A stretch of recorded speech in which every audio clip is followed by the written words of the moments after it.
बौद्ध धर्म के संस्थापक महान दार्शनिक धर्मगुरु गौतम बुद्ध ने अपने विचारों से संसार को नई राह दिखाए। बैसाख महीने की पूर्णिमा को उनका जन्मदिन है, तो आइए इस अवसर पर हम आपको गौतम बुद्ध के जीवन से संबंधित विषयों पर चर्चा करते हैं। बौद्ध धर्म के प्रवर्तक महात्मा बुद्ध का जन्म 563 BC में कपिलवस्तु के पास लुम्बिनी नामक स्थान पर बैसाख पूर्णिमा को हुआ था। उनके पिता का नाम शुद्धोधन था, जो शाक्य राज्य कपिलवस्तु के शासक थे। गौतम बुद्ध की माता का नाम महामाया था, जो देवदह की राजकुमारी भी थी। गौतम बुद्ध के बचपन का नाम सिद्धार्थ था। सिद्धार्थ एकांत प्रिय, मननशील तथा दयावान थे।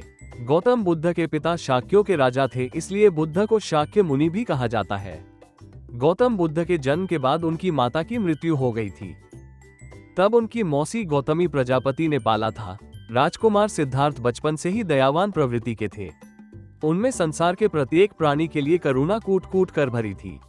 वो किसी प्राणी को दुखी नहीं देख पाते थे। जब वह घोड़ों की दौड़ होती तो वो उन्हें थकने नहीं देते और रेस को बीच में रोक देते। किसी भी प्रकार के खेल में सिद्धार्थ खुद हार जाते, लेकिन किसी भी हार का दुख नहीं झेलने देते। एक बार सिद्धार्थ जंगल में घूम रहे थे, तभी उन्हें एक घायल हंस दिखी दिया। उन्होंने हंस को उठाकर पानी पिलाया और घाव को साफ करने लगे। तभी उनका चचेरा भाई देवदत्त आया और उसने कहा कि यह हंस उसका है और उसे वापस कर दे। इस बात से सिद्धार्थ नाराज हुए और उन्होंने कहा कि हंस को मैंने बचाया है, मैं नहीं दूंगा। इस बात पर देवदत्त महाराजा शुद्धोधन के पास गया और सिद्धार्थ के हंस नहीं देने की बात कही। राजकुमार सिद्धार्थ ने कहा कि उन्होंने हंस को उन्होंने बचाया और मारने वाले से बचाने वाले का अधिकार अधिक होता है, इसलिए ये घायल हंस देवदत्त को मैं नहीं दूंगा। महाराजा शुद्धोधन को ये बात बहुत पसंद आई और उन्होंने हंस सिद्धार्थ को दे दिया। गौतम बुद्ध को बचपन से सांसारिक वस्तुओं के प्रति विशेष अनुराग नहीं था। वो सदैव सांसारिक सुखों के प्रति विरक्ति दिखाते हैं, इसलिए उनके माता पिता ने बचपन से ही उनके लिए भोग विलास का सबसे उत्तम प्रबंधन किया।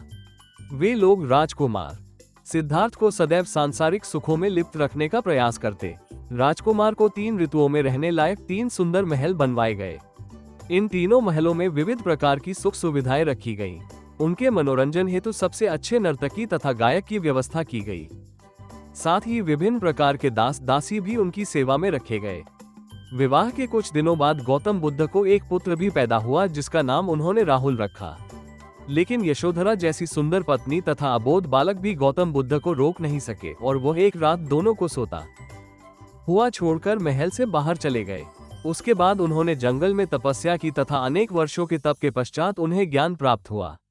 गौतम बुद्ध ने ज्ञान प्राप्ति के पश्चात देश के विभिन्न हिस्सों में जाकर उपदेश दिया। उन्होंने पाली भाषा में अपना उपदेश दिया था। उन उपदेशों का सार कुछ इस प्रकार है: संसार दुखमय है, बुढ़ापा, रोग तथा मृत्यु जीव को बहुत दुख देते हैं। संसार में जो दुख व्याप्त है उसका कारण है जीव की असीमित इच्छाएं। व्यक्ति को अपनी तृष्णाओं पर नियंत्रण करना चाहिए। तृष्णाओं पर नियंत्रण इंसान को दुखों से दूर रखता है। सांसारिक दुखों को दूर करने के लिए गौतम बुद्ध ने 8 मार्ग बताए हैं। इन्हें अष्टांगिक मार्ग की संज्ञा दी जाती है। अष्टांगिक मार्ग के तहत इच्छा तथा हिंसात्मक विचारों को त्यागना, सत्य बोलना तथा सही तरीके से काम करने को सम्मिलित किया जाता है।